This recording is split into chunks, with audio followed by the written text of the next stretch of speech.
आइए बच्चों, next question अपन start करते हैं फिर से रिमाइंडर थ्योरम के ऊपर ही। पहले मैं क्वेश्चन एक बार लिख देता हूँ कि if a x square plus b x plus c is exactly divisible bye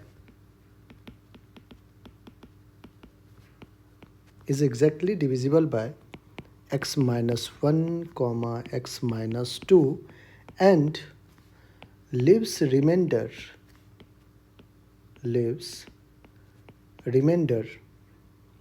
6 when divided by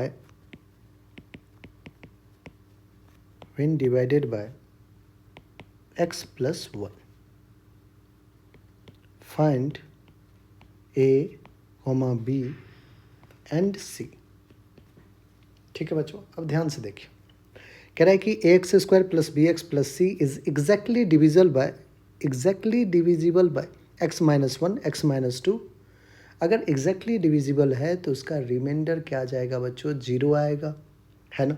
और कह रहा है कि जब x प्लस 1 से डिवाइड कर रहे हो आप इस फंक्शन को तो रिमाइंडर कितना आ रहा है? 6। हमें क्या फाइंड करना है? a, b और c का वैल्यू। चलिए बच्चों, बाय रिमाइंडर थ्योरम आइए सॉल्यूशन लिखते हैं अपन। बाय रिमाइंडर थ्योरम जो f ऑफ a होगा वही हमारा रिमाइंडर हो जाएगा।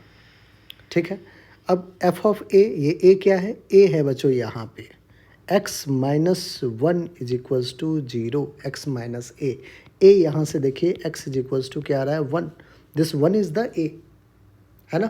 तो क्या होता था? फंक्शन क्या है हमारे पास? ध्यान से देखिए बच्चों यहाँ पे, तो फंक्शन है f x is a x square plus b x plus c, ये फंक्शन है। इस फंक्शन को आप जब x प्लस ए से डिवाइड करते थे तो आपको क्या मिलता था बच्चों? यहाँ पे x माइनस 1 से डिवाइड किया है तो x इज इक्वल्स टू 1। 1 क्या है आपका? f ऑफ 1 हमारा क्या हो जाएगा? रिमाइंडर हो जाएगा। और रिमाइंडर कह रहा है कि एग्जैक्टली डिविजिबल है तो 0 होना चाहिए। तो ये सबसे पहले हम f ऑफ a की जगह 1 रखते हैं। फंक्शन जो है हमारा वो देखिए क्या है? f ऑफ 1 रखिए बच्चों, a इंटू 1 का स्क्वायर, x की जगह 1 रखना है, b इंटू 1 प्लस सी, और यहाँ पे रिमाइंडर क्या है? 0 है। तो f of a is the remainder and remainder is 0। That is आप यहाँ से एक चीज़ें कह सकते हो कि sir a plus b plus c क्या है? 0 के इक्वल है। बिल्कुल, ये आपका इक्वेशन नंबर 1 हो गया बच्चों। आइए फिर कह रहा है कि a x square plus b x plus c is also divisible by x minus 2। तो f ऑफ 2 जो होगा वो रिमाइंडर होगा जो कि 0 होगा। अब f ऑफ 2 x की जगह इस फंक्शन में रखिए 2, तो a इंटू 2 का square plus b into 2 plus c जो कि 0 के इक्वल है। तो बच्चों 2 का square 4a plus 2b plus c is equals to 0। ये रहा आपका इक्वेशन नंबर 2। ठीक है, नेक्स्ट कह रहा है कि and leaves remainder 6 when divided by x plus 1। x plus 1 है बच्चों, तो x plus 1 0, that is x is equals to minus 1। f of minus 1 is the remainder, और रिमाइंडर कह रहा है कि 6 होना चाहिए।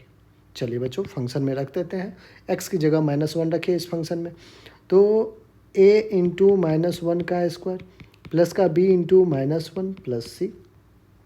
सॉल्व करेंगे बच्चों, माइनस 1 का स्क्वायर प्लस 1 हो जाएगा, तो a minus b plus c is equals to 6। ये रहा आपका थर्ड इक्वेशन। बच्चों 3 ही अननोन है a b c, और 3 इक्वेशन भी है अपने पास। तो अगर हमारे पास क्या है? 3 अननोन भी हो और 3 इक्वेशन भी हो तो हम इजीली उसको सॉल्व कर सकते हैं। हमें यहाँ से a b और c का वैल्यू फाइंड आउट करना है। चलिए बच्चों सारे इक्वेशन को 1 बाय 1 देखिए। इक्वेशन 1 और इक्वेशन 3 को देखिए बच्चों। इक्वेशन 1 और 3 को आप देखिए तो आप कहोगे कि सर आप इक्वेशन 1 और 3 को एक बार ऐड ही कर लीजिए। ठीक है, 1 को ऐड करना है 3 के साथ, क्या देगा रिजल्ट वो देखिए। a plus b plus c plus का a minus b plus c is equals to 0 plus 6, that is 6। बच्चों plus b minus b cancel, यहाँ से 2a plus 2c is equals to 6 आ रहा है। क्या यहाँ पे a plus c is equals to 6/2, that is 3 आ जाएगा।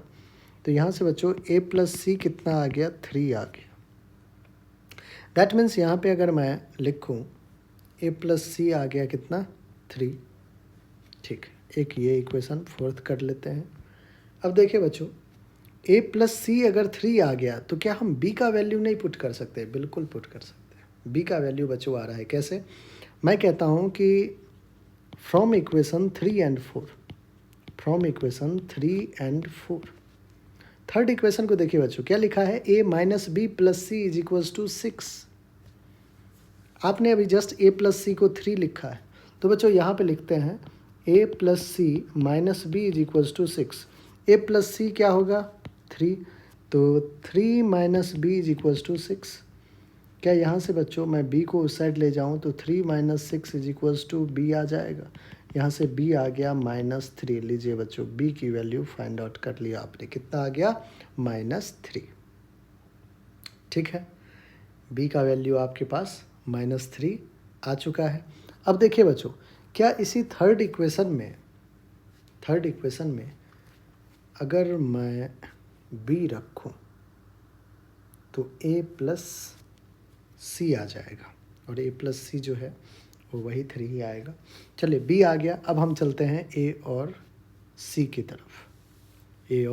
तरफ।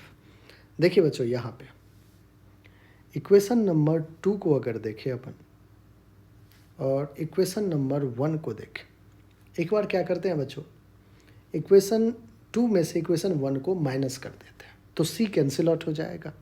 ठीक है, नाउ इक्वेशन 2 माइनस इक्वेशन 1 कर लेते हैं तो c कैंसिल हो जाएगा, हमें a की वैल्यू आ जाएगा। 2 क्या है? 4a प्लस 2b प्लस सी, 4a plus 2b plus c, ये है इक्वेशन 2। माइनस का इक्वेशन 1 था a plus b plus c. देखिए बच्चों, है ना equation 1 a plus b plus c, और दोनों में 0 है RHS में, तो 0 माइनस 0 विल बी 0।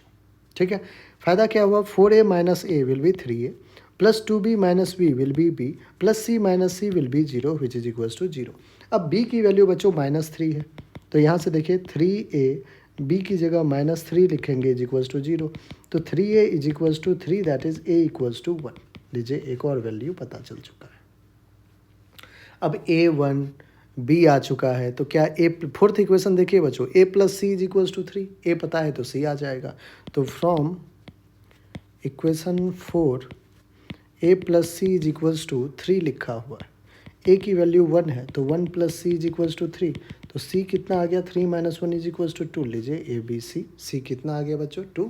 यही हमारा वैल्यू है, तो a भी आ गया, b भी आ गया और c भी आ गया। Required value of a is 1, b is -3 and c is 2। कोई दिक्कत नहीं, कोई परेशानी नहीं बच्चों इसमें। चलिए, वेरी गुड।